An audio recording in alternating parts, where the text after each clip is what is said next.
பொங்கல் பண்டிகையை முன்னிட்டு சென்னையிலிருந்து மக்கள் சொந்த ஊர்களுக்கு புறப்பட்டதால் கிளாம்பாக்கம் பேருந்து நிலையத்தில் மக்கள் கூட்டம் அலைமோதியது. கூட்ட நெரிசலை கட்டுப்படுத்தும் வகையில் கூடுதலாக 2200 சிறப்பு பேருந்துகள் இயக்கப்பட்டன. முன்பதிவு செய்யப்பட்ட பேருந்துகள் மற்றும் முன்பதிவில்லா பேருந்துகள் தனித்தனி நடைமேடைகளில் இருந்து இயக்கப்பட்டன. பொங்கல் பண்டிகைக்கு 2 நாட்கள் மட்டுமே உள்ள நிலையில் கிளாம்பாக்கம் பேருந்து நிலையத்தில் குவிந்த மக்கள் போட்டி போட்டுக்கொண்டு பேருந்துகளில் ஏறினர்.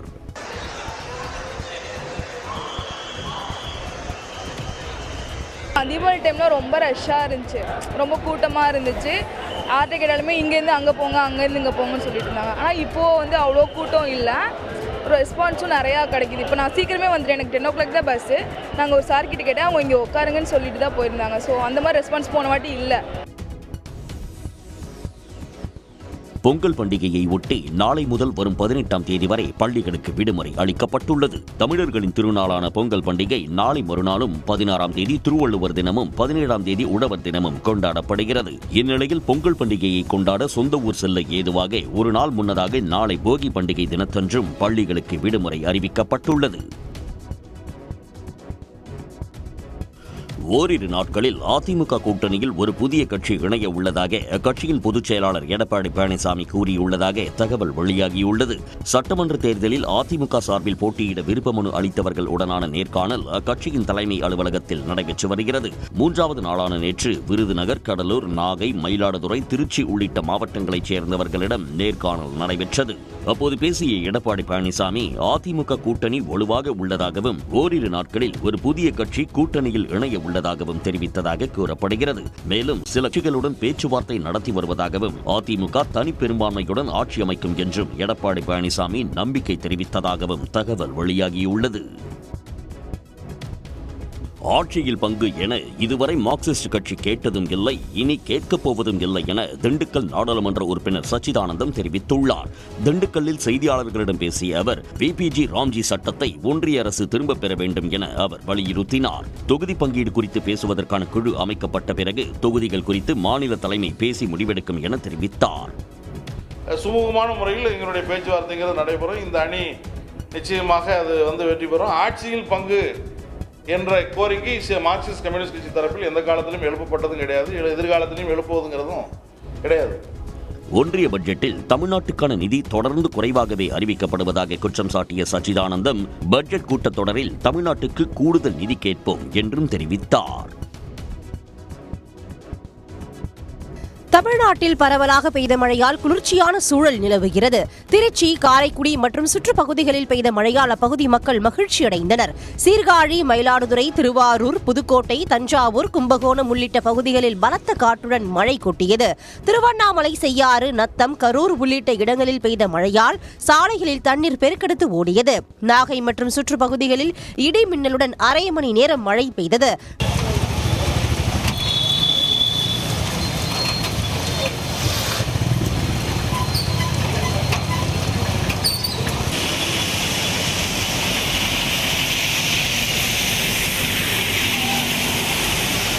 நாமக்கல் மாவட்டம் திருச்செங்கோடு சுற்றுவட்டார பகுதிகளான பட்டறைமேடு, கூட்டப்பள்ளி, மல்லசமுத்திரம் உள்ளிட்ட பல்வேறு பகுதிகளில் விட்டு சாரல் மழை பெய்தது. ராமநாதபுரம் மாவட்டம் பரமக்குடியில் போதிய நீரின்றி நெற்பயிர்கள் கருகியதால் விவசாயிகள் வேதனை அடைந்தனர். ராமநாதபுரம் மாவட்டத்தில் சுமார் 1.5 லட்சம் ஹெக்டேர் பரப்பளவில் நெல் பயிரிடப்பட்டுள்ளது. மாவட்டத்தின் பெரும்பாலான பகுதிகளில் வைகை ஆற்று நீர் மற்றும் மழை நீரை நம்பியே நெல் சாகுபடி செய்யப்படுகிறது. பரமக்குடி அருகே உள்ள மேலப்பெருங்கரை, ராஜாக்கல்பட்டி உள்ளிட்ட கிராமங்களில் ஆற்று பாசனம் இல்லாததால் மழையை நம்பியே விவசாயம் செய்யப்பட்டு வருகிறது. இந்த நிலையில் போதிய நீர் இல்லாமல் நன்கு வளர்ந்து வந்த நெற்பயிர்கள் நீரின்றி கருகின. ஏக்கருக்கு 50,000 ரூபாய் வரை செலவு செய்த நிலையில் பயிர்கள் கருகியதால் விவசாயிகள் கவலை அடைந்தனர். இந்த நிலையில் பாதிக்கப்பட்ட பயிர்களை கணக்கிட்டு அரசு உரிய இழப்பீடு வழங்க வேண்டும் என விவசாயிகள் கோரிக்கை விடுத்துள்ளனர். தண்ணி நல்ல பரிகிற டயத்தில் தண்ணி இல்லாதனால கருகி போயிருச்சு. இது பார்த்தீங்கன்னா நம்ம விவசாயம், அதாவதுன்னா ஆடு மாடுக்கு தான் தீவனம் நம்ம போய்கிட்டு இருக்கு. இப்போதைக்கு ரொம்ப கருகி போனதுனால நிவாரணம், அதாவது தமிழக அரசு உரிய நிவாரணம் விவசாயிகளுக்கு தருமாறு கேட்டுக்கொள்கிறோம். அப்படி இங்கே கொடுத்தா மட்டும்தான் அடுத்த கட்ட நடவடிக்கை நாங்கள் விவசாயத்துக்கு அவங்க பயன்படுத்தப்படும் தாழ்மனுக்கு. பொங்கல் பண்டிகையை முன்னிட்டு நாகர்கோவில் அப்டா மார்க்கெட் வடச்சேரி சந்தைகளில் கரும்பு மற்றும் பல வகை கிழங்குகளின் வரத்து அதிகரித்துள்ளது. தேனி, மதுரை உள்ளிட்ட மாவட்டங்களிலிருந்து கரும்பு வகைகள் கொண்டு வரப்பட்டுள்ளன. ஒரு கரும்பு 50 முதல் 60 ரூபாய்க்கு தரத்திற்கு ஏற்ப விற்பனை செய்யப்படுகிறது. ஒரு கட்டு கரும்பு 600 ரூபாய் வரை விற்பனையாகிறது. பல்வேறு வகையிலான கிழங்கு வகைகள், வண்ண கோலப்பொடிகள், மண் அடுப்பு உள்ளிட்ட பொங்கல் பொருட்கள் சந்தைகளில் குவிந்துள்ளன. ரேட் 450 500 550 அப்படி பார்த்து வித்துட்டு இருக்கு. ஆக்சுவலி அங்கேருந்து எடுக்கும்போது 345 350 அந்த மாதிரி எடுத்துகிட்டு இருக்கோம். எடுத்துகிட்டு இங்கே டிரான்ஸ்போர்ட் எல்லாம் வரும்போது நமக்கு 400 450 ரூபா வந்தது. மதுரை மாவட்டம் மேலூர் அருகே பொங்கல் பண்டிகைக்காக வெளிமாவட்டங்களுக்கு செங்கரும்புகளை வெட்டி அனுப்பும் பணியில் தொழிலாளர்கள் தீவிரமாக ஈடுபட்டுள்ளனர். சருகுவலையப்பட்டி, கீழையூர், எட்டிமங்கலம் உள்ளிட்ட கிராமங்களில் கரும்பு விவசாயம் பிரதானமாக உள்ள நிலையில் 15 கரும்புகள் கொண்ட ஒரு கட்டின் விலை 250 ரூபாய் முதல் 300 ரூபாய் வரை விற்பனை செய்யப்படுவதால் விவசாயிகள் மகிழ்ச்சி அடைந்துள்ளனர். விவசாயிக்கு இந்த ரேட்டுக்கு போனாக்க லாபம் தான் கிடைக்கும். ஏதாவது இது கீழே வந்தாலும் நமக்கு செலவு வர்றதுனா கட்டுப்படி ஆகாது. இப்போ விற்கிற விலைக்கு 20 ரேட்டு ஒரு கரும்பு வச்சுன்னா லாபம் கிடைக்கும். மேலூர் பகுதியில் அறுவடை செய்யப்படும் கரும்புகள் தூத்துக்குடி, கன்னியாகுமரி, சென்னை உள்ளிட்ட பகுதிகளுக்கு அனுப்பப்படுகின்றன. எத்தனை தலைமுறை கடந்தாலும் இந்தி திணிப்பை தமிழ்நாடு எதிர்க்கும் என துணை முதலமைச்சர் உதயநிதி ஸ்டாலின் தெரிவித்துள்ளார். சென்னை அமைந்தகரையில் திமுக சார்பில் நடைபெற்ற பொங்கல் பரிசு வழங்கும் விழாவில் பங்கேற்று பேசிய அவர், கல்வி உரிமை, நிதி உரிமை, மொழி உரிமையில் ஒன்றிய பாஜக அரசு நெருக்கடி கொடுத்து வருவதாக சாடினார். தற்போது மும்மொழி கொள்கையை கொண்டு வர முயற்சிப்பதாகவும், ஆனால் எத்தனை தலைமுறை கடந்தாலும் இந்தி திணிப்பை தமிழ்நாடு எதிர்க்கும் என்றும் அவர் கூறினார். பாசிஸ்டுகள் எவ்வளவு முயற்சி செய்தாலும் பேரறிஞர் அண்ணா பற்ற வைத்த தீயை யாராலும் அணைக்க முடியாது என்றும் உதயநிதி தெரிவித்தார். கடந்த 10 வருஷத்துல ஒன்றிய அரசு தமிழ் மொழி வளர்ச்சிக்கு கொடுத்த நிதி எவ்வளவு தெரியுமா? வெறும் 150 கோடி ரூபாய். ஆனா யாருமே பேசாத சமஸ்கிருத மொழிக்கு ஒன்றிய அரசு ஒதுக்கிற நிதி எவ்வளவு தெரியுமா? 2600 கோடி ரூபாய். தமிழுக்கு 150 கோடி, யாருமே பேசாத சமஸ்கிருதத்துக்கு 2600 கோடி ரூபாய் ஒதுக்கியிருக்கிறாங்க. அதே மும்மொழி கொள்கைன்னு ஒன்று கொண்டு வர முயற்சிக்கிறாங்க. இன்னைக்கு மட்டுமல்ல, என்றைக்குமே தமிழ்நாடு இந்தி திணிப்பை எதிர்க்கும். பாசிச பாஜகவையும் அவர்களுக்கு துணை போகும் அதிமுகவையும் வீழ்த்த தமிழ்நாட்டு மக்கள் தயாராக உள்ளதாகவும் துணை முதல்வர் உதயநிதி ஸ்டாலின் தெரிவித்தார்.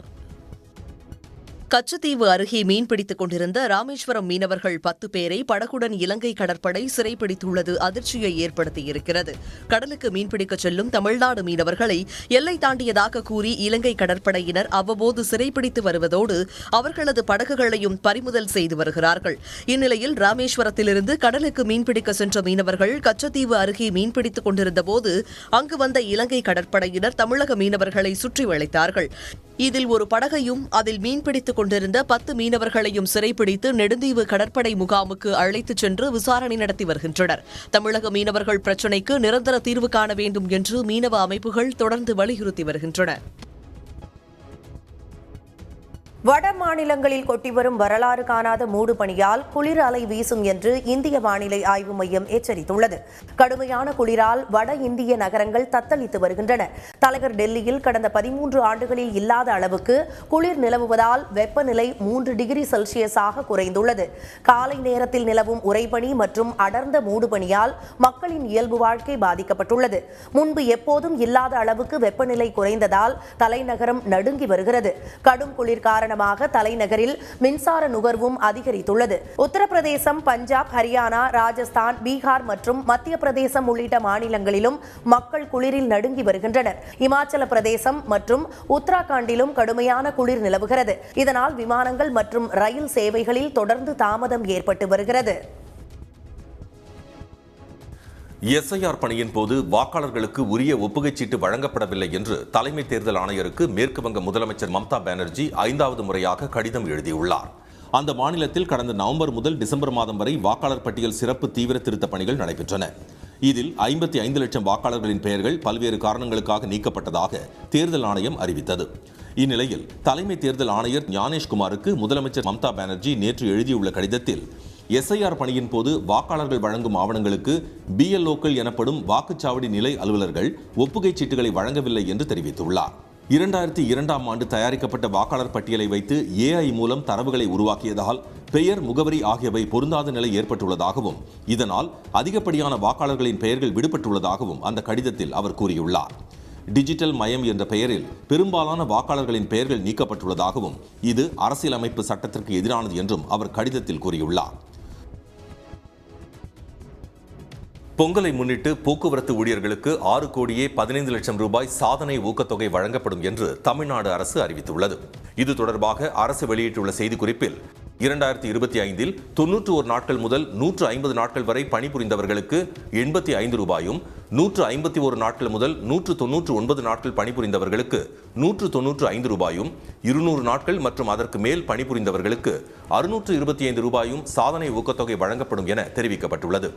இந்த உத்தரவின்படி 1,03,123 போக்குவரத்து கழக பணியாளர்களுக்கு 6 கோடியே 14,92,000 ரூபாய் சாதனை ஊக்கத்தொகை வழங்கப்படும் என்று தமிழ்நாடு அரசு தெரிவித்துள்ளது. ஆட்சி அதிகாரத்தில் பங்கு இல்லை என அமைச்சர் ஐ. பெரியசாமி பேசியது அவருடைய சொந்த கருத்து என்று தமிழ்நாடு காங்கிரஸ் கமிட்டி தலைவர் செல்வ பெருந்தகை தெரிவித்துள்ளார். சென்னை சத்தியமூர்த்தி பவனில் தமிழ்நாடு மகிழா காங்கிரஸ் சார்பில் சமத்துவ பொங்கல் விழா நடைபெற்றது. அதேபோல் பிரியங்கா காந்தியின் 54வது பிறந்தநாள் விழாவும் கொண்டாடப்பட்டது. இந்த நிகழ்ச்சியில் பங்கேற்ற பின்னர் செய்தியாளர்களை சந்தித்த செல்வ பெருந்தகை ஆட்சி அதிகாரம் குறித்து கூட்டணிக்கு தலைமை வகிக்கும் முதலமைச்சர் மு.க. ஸ்டாலின் மட்டுமே முடிவெடுப்பார் என்று கூறினார். அவருடைய கருத்தை அவர் சொல்லியிருக்காரு. இங்கே இருக்கிறவங்க சிலர் எங்கள் கருத்தை சொல்லியிருக்காங்க. கருத்துரிமை இருக்குது, பேசுகிறாங்க. முடிவு செய்ய வேண்டியது தமிழ்நாட்டின் இந்தியா கூட்டணியின் தலைவராக இருக்கும் மாண்புமிகு முதலமைச்சர் அண்ணன் தளபதி அவர்களும், எங்களுடைய தலைவர் அகில இந்திய காங்கிரஸ் கமிட்டி தலைவர் மல்லிகார்ஜுன கார்கே அவர்களும், தலைவர் ராகுல் காந்தி அவர்களும் இந்த தேசத்தின் எதிர்க்கட்சி தலைவராக இருப்பவர் நல்ல முடிவு செய்வார்கள். தேர்தல் ஆயத்த பணிகள் தொடர்பாக வரும் 18ஆம் தேதி டெல்லியில் ராகுல் காந்தி தலைமையில் கூட்டம் நடைபெற உள்ளதாகவும் செல்வ பெருந்தகை தெரிவித்தார். வாக்காளர் பட்டியலில் பெயர் சேர்ப்பதற்கான கால அவகாசம் 6 நாட்களில் நிறைவடைய உள்ள நிலையில் அவகாசத்தை நீட்டிக்க அரசியல் கட்சிகள் கோரிக்கை வைத்துள்ளன. தமிழ்நாட்டில் சிறப்பு தீவிர திருத்த பணிகளுக்கு பின்பு வெளியான வரைவு வாக்காளர் பட்டியலில் 97.37 லட்சம் பெயர்கள் நீக்கப்பட்டன. இவற்றில் தகுதியான வாக்காளர்கள் தங்களது பெயர்களை சேர்க்க டிசம்பர் 19ஆம் தேதி முதல் ஜனவரி 18ஆம் தேதி வரை கால அவகாசம் வழங்கப்பட்டுள்ளது. இதற்காக சிறப்பு முகாமும் நடத்தப்பட்டிருந்த நிலையில் தற்போது வரை சுமார் 12 லட்சம் பேர் மட்டுமே பட்டியலில் பெயர் சேர்க்க விண்ணப்பித்திருக்கின்றனர்.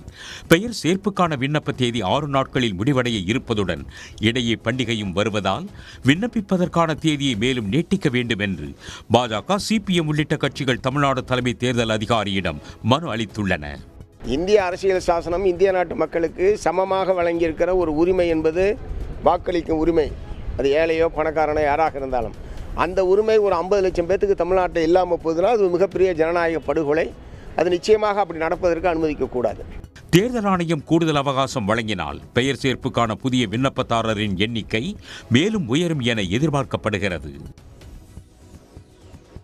நந்தன் படத்திற்கு பிறகு பட்டியலின பஞ்சாயத்து தலைவர்கள் தேசிய கொடி ஏற்றுவதாக சொல்வதே ஆஸ்கர் வாங்கியதற்கு சமம் என நடிகர் சசிகுமார் தெரிவித்துள்ளார். இயக்குனர் ரா சரவணன் எழுதிய சங்காரம் நூல் அறிமுக விழா சென்னையில் நடைபெற்றது. விழாவில் பேசிய சசிகுமார் நந்தன் திரைப்படம் குறித்த நினைவுகளை பகிர்ந்து கொண்டார். அவங்க ஒருத்தவங்க ஃபோன் பண்ணி எனக்கு நன்றி சொல்லும்போது இதுதான் இந்த படம் எனக்கு கொடுத்தது. ஒவ்வொருத்தவங்க அந்த இதில் அழுதுட்டு ஒரு அம்மா நமக்கு எங்களால் ஏற்ற முடியலன்னு சொன்ன அந்த அம்மா நாங்கள் இந்த வருஷம் ஏற்றுறோன்னு சொன்னோம் பார்த்தீங்களா, காசு பணம் கொடுத்தா கூட அது வராதுங்க. அந்த கண்ணீர் எனக்கு கொடுத்தது ஆஸ்கார் அவருக்கு சமம். அது வாங்கிட்டேன் நான். அது விழாவில் பேசிய நடிகர் சூரி தனது தந்தையின் வாழ்க்கை வரலாற்றை எழுதி வருவதாக தெரிவித்தார். இருந்தாலும் புத்தகத்தை படிக்காமல் இருந்தாலும் நான் இப்போ படிக்க ஆரம்பிச்சுக்கிட்டு இருக்கேன். நானும் கொஞ்சம் கதைகள் எழுதிக்கிட்டு இருக்கிறேன். அடுத்து எங்கள் அப்பாவோட ஒரு பயோகிராஃபி எழுதிக்கிட்டு இருக்கிறேன். ஆல்ரெடி மாமன் கதையை நான் எழுதியிருந்தேன். இப்போ தான் அந்த புத்தகத்தோட அருமை எனக்கு தெரியுது. அது சாதாரண விஷயம் இல்லைன்னு. விழாவில் திமுக நாடாளுமன்ற உறுப்பினர் தமிழச்சி தங்கபாண்டியன் உள்ளிட்டோர் பங்கேற்றனர். குன்னூர் ஜெகதளா பகுதியில் படுகர் இன மக்கள் தங்கள் பாரம்பரிய பண்டிகையான ஹெத்தையம்மன் கோவில் விழாவை நடனமாடியபடி கோலாகலமாக கொண்டாடினர்.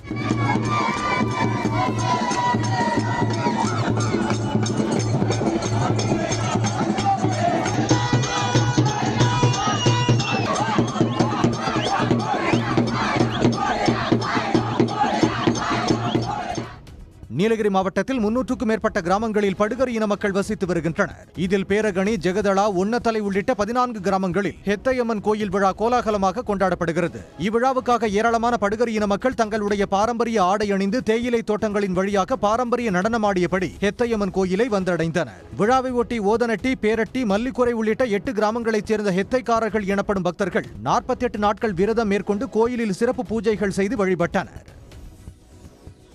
திண்டுக்கல் மாவட்டம் வத்தலக்குண்டு வாழைத்தார் சந்தையில் பொங்கல் பண்டிகையை முன்னிட்டு வாழைத்தார் வரத்து அதிகரித்துள்ளது. வாழைத்தார் சந்தைக்கு திண்டுக்கல், தேனி, கரூர் உள்ளிட்ட பல்வேறு பகுதிகளிலிருந்து வாழைத்தார்கள் விற்பனைக்காக கொண்டு வரப்பட்டன. வியாபாரிகள் வாழைத்தார்களை போட்டி போட்டு ஏலத்தில் எடுத்ததால் ஒரே நாளில் சுமார் 25,000 வாழைத்தார்கள் விற்பனையானது. வரத்து அதிகரித்தாலும் நல்ல விலை கிடைத்ததால் விவசாயிகள் மகிழ்ச்சியடைந்தனர். திருச்சி சூரியூரில் ஜல்லிக்கட்டு போட்டிக்காக புதிதாக அமைக்கப்பட்டுள்ள மைதான பணிகள் இறுதிக்கட்டத்தை எட்டியுள்ளன. தமிழகத்தில் மதுரை மாவட்டத்தை போன்றே திருச்சி மாவட்டம் சூரியூரில் நடைபெறும் ஜல்லிக்கட்டு போட்டி மிகவும் புகழ்பெற்றதாகும். ஆண்டுதோறும் தை 2ஆம் நாள் மாட்டுப்பொங்கல் அன்று நடைபெறும் ஜல்லிக்கட்டு விழாவில் 1000த்திற்கும் மேற்பட்ட காளைகளும் காளையர்களும் கலந்து கொள்வது வழக்கம். அதன்படி இப்பகுதி மக்களின் கோரிக்கையை ஏற்று இந்த ஆண்டு அரசு அமைத்துள்ள புதிய மைதானத்தில் போட்டிகள் நடைபெறவுள்ளன. நீண்டகால கோரிக்கை இல்லையா, அதனால் இந்த வருஷம் புதுசாக ஜல்லிக்கட்டு மைதானம் அரசாங்கமே கட்டி தந்திருக்காங்க இல்லையா, அதனால் எல்லாரும் மகிழ்ச்சியாக இருக்கிறாங்க. சுற்றி உள்ள மாடுபிடி வீரர்களும் சரி, இல்லை மாடு அடைக்கக்கூடிய காளை உரிமையாளர்களும் சரி, இந்த வருஷம் எப்படியும் சூரியூர் ஜல்லிக்கட்டில் மாடு அவிழ்த்த ஆகணுங்கிறதுல ரொம்ப பேரார்வமாக இருக்கிறாங்க. சூரியூரில் நிரந்தர வாடிவாசல், சுமார் 800 முதல் 900 பேர் அமரும் வகையில் பார்வையாளர் மாடம் உள்ளிட்டவை அமைக்கப்பட்டுள்ளன. மைதானத்தை துணை முதலமைச்சர் உதயநிதி ஸ்டாலின் திறந்து வைத்துள்ளார். இதற்கான ஏற்பாடுகள் தற்போது இறுதிக்கட்டத்தை எட்டியுள்ளது. நாகை, மயிலாடுதுறை உள்ளிட்ட டெல்டா மாவட்டங்களில் நேற்றிரவு முதல் கனமழை பெய்ததால் விவசாயிகள் மகிழ்ச்சி அடைந்துள்ளனர்.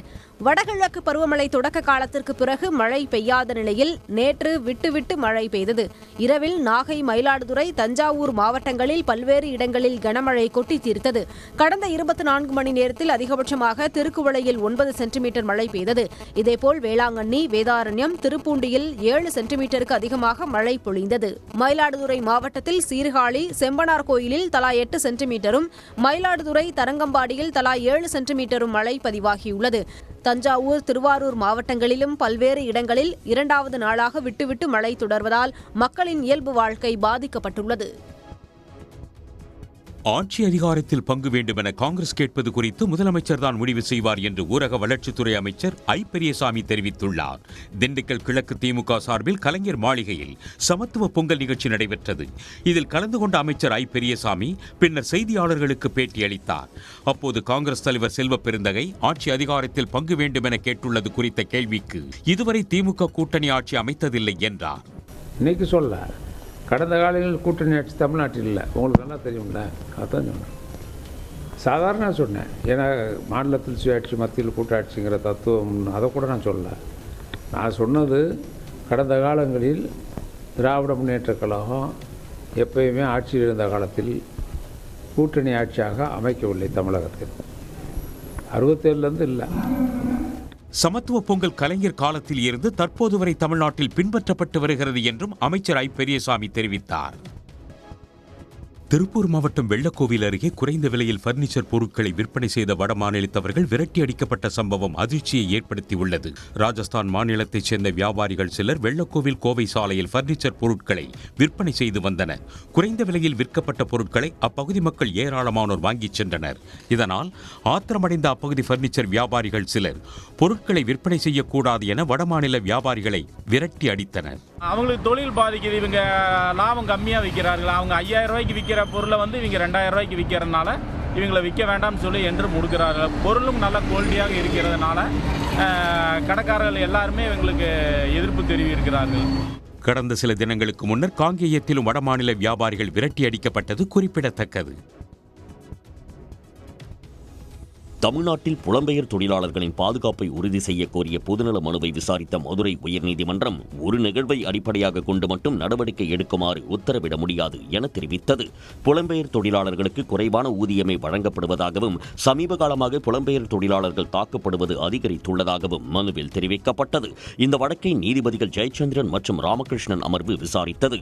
புலம்பெயர் தொழிலாளர்களின் சொந்த ஊர்களில் அந்த ஊதியமும் கிடைப்பதில்லை என தெரிவித்த நீதிபதிகள் ஒரு நிகழ்வை மட்டும் அடிப்படையாக கொண்டு நடவடிக்கை எடுக்க உத்தரவிட முடியாது என மறுப்பு தெரிவித்தனர். தொடர்ந்து வழக்கு தொடர்பாக ஒன்றிய மற்றும் மாநில அரசுகள் பதில் மனு தாக்கல் செய்ய உத்தரவிட்டு வழக்கை ஜனவரி 22ஆம் தேதிக்கு ஒத்திவைத்தனர்.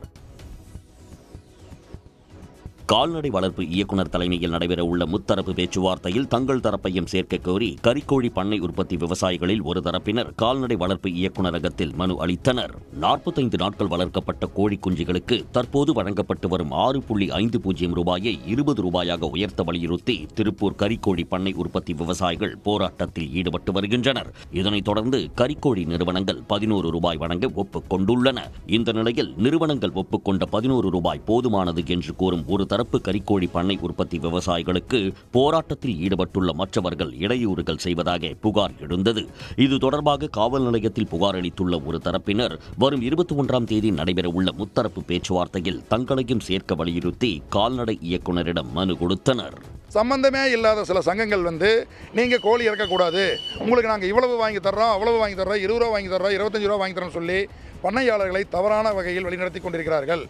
மேலும் இந்த மாதிரி அதாவது குஞ்சு வண்டிகளை மறிப்பது, தீவன வண்டிகளை மறிப்பது போன்ற செயல்களால் விவசாய உண்மையாக கறிக்கோழி பண்ணை வச்சு நடத்துகிற விவசாயிகளும் பண்ணையாளர்களும் பண்ணை தொழிலாளர்களும் கடுமையாக பாதிக்கப்பட்டுள்ளார்கள். சென்னையில் சாலையில் கிடந்த 45 சவரன் தங்க நகையை நேர்மையாக காவல் நிலையத்தில் ஒப்படைத்த தூய்மை பணியாளரை முதலமைச்சர் மு.க.ஸ்டாலின் நேரில் பாராட்டினார். தியாகராயர் நகர் பகுதியில் சாலையில் கிடந்த 45 சவரன் நகையை பத்மா என்ற தூய்மை பணியாளர் மீட்டு போலீசிடம் ஒப்படைத்தார். 45 லட்சம் ரூபாய் மதிப்புள்ள 45 சவரன் நகையை நேர்மையாக ஒப்படைத்த பத்மாவை காவல் உயர் அதிகாரிகள் பாராட்டினர். இந்த நிலையில் அவரை முதலமைச்சர் மு.க.ஸ்டாலின் நேரில் அழைத்து 1 லட்சம் ரூபாய்க்கான காசோலை வழங்கி பாராட்டினார்.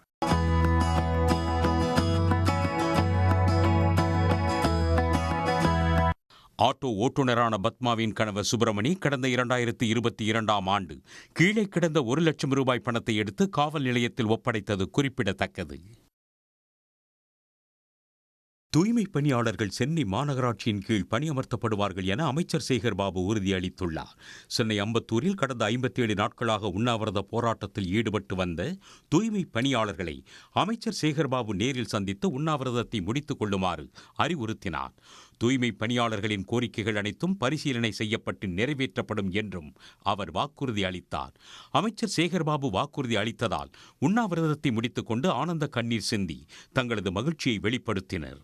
அனைத்து கோரிக்கைகளும் இந்த மாத இறுதிக்குள் மீண்டும் பழையபடி மாநகராட்சி ஊழியர்களாக அவர்கள் பணியமர்த்தப்படுவார்கள் என்பதை மகிழ்ச்சியோடு தெரிவித்துக் கொள்கிறோம். இந்த பொங்கல் இந்த பணியாளர்களுக்கு, தூய்மை பணியாளர்களுக்கு மகிழ்ச்சியான பொங்கலாக இருக்கும். தனியாருக்கு தூய்மை பணி வழங்கப்பட்டது தொடர்பாக நீதிமன்ற இறுதி தீர்ப்புக்கு பிறகு பரிசீலனை செய்வோம் என்றும் அமைச்சர் சேகர்பாபு தெரிவித்தார். மக்களவை எதிர்க்கட்சித் தலைவரும் காங்கிரஸ் எம்பியுமான ராகுல் காந்தி வருகையையொட்டி நீலகிரி மாவட்டத்தில் பலத்த பாதுகாப்பு போடப்பட்டுள்ளது. கூடலூரில் உள்ள தனியார் பள்ளி பொன் விழாவில் பங்கேற்பதற்காக இன்று அவர் வருகை தருகிறார். டெல்லியிலிருந்து மைசூருக்கு விமானம் மூலம் வரும் ராகுல் காந்தி அங்கிருந்து ஹெலிகாப்டர் மூலம் கூடலூர் சென்றடைகிறார். பிற்பகல் 3 மணிக்கு கூடலூர் வந்தடையும் அவர் பின்னர் நிகழ்ச்சியை முடித்துவிட்டு மாலை 5 மணி அளவில் புறப்பட்டு மைசூர் செல்கிறார். இதையொட்டி கூடலூர் சுற்றுவட்டார பகுதிகளில் 100க்கும் மேற்பட்ட போலீசார் பாதுகாப்பு பணியில் ஈடுபட்டுள்ளனர். ராகுல் காந்தியுடன் காங்கிரஸ் கட்சியின் தமிழக முக்கிய நிர்வாகிகள் நிகழ்ச்சியில் பங்கேற்க உள்ளனர். கர்நாடக மாநிலம் சிக்கலாபூரில் நடைபெற்ற 16வது தேசிய ஜூனியர் பிஸ்ட் பந்தாட்டத்தில் தமிழ்நாடு பெண்கள் அணி தங்கப் பதக்கத்தை கைப்பற்றி அசத்தியுள்ளது. இறுதிப் போட்டியில் தெலங்கானா அணியை எதிர்கொண்ட தமிழ்நாடு வீராங்கனைகள் சிறப்பாக ஆடி அடுத்தடுத்து 2 செட்களையும் கைப்பற்றி முதலிடம் பிடித்தனர்.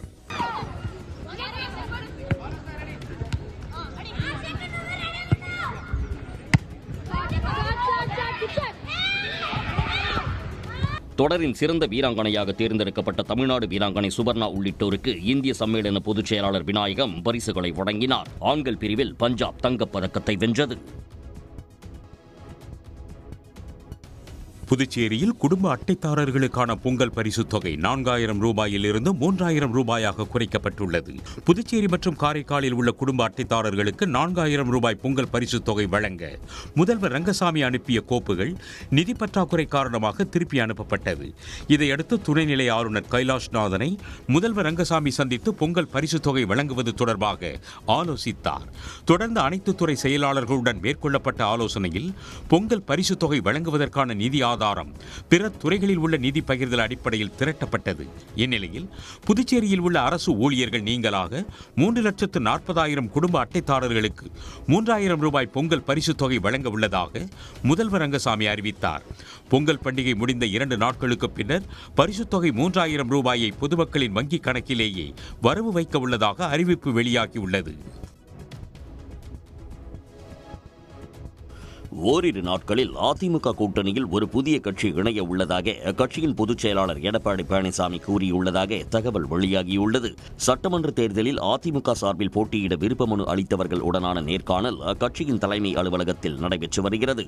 3வது நாளான நேற்று விருதுநகர், கடலூர், நாகை, மயிலாடுதுறை, திருச்சி உள்ளிட்ட மாவட்டங்களைச் சேர்ந்தவர்களிடம் நேர்காணல் நடைபெற்றது.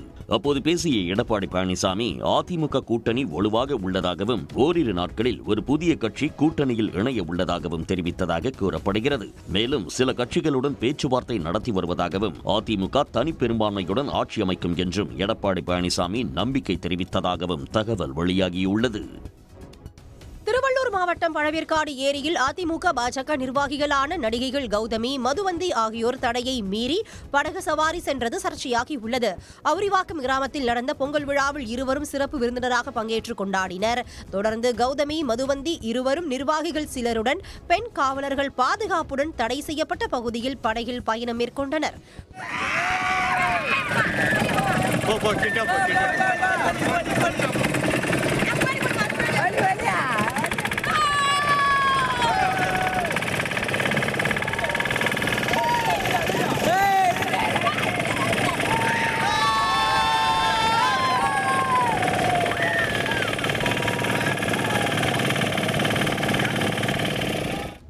பாதுகாப்பு கவசம் அணியாமலும் சென்று திரும்பியது சர்ச்சையாகி உள்ளது.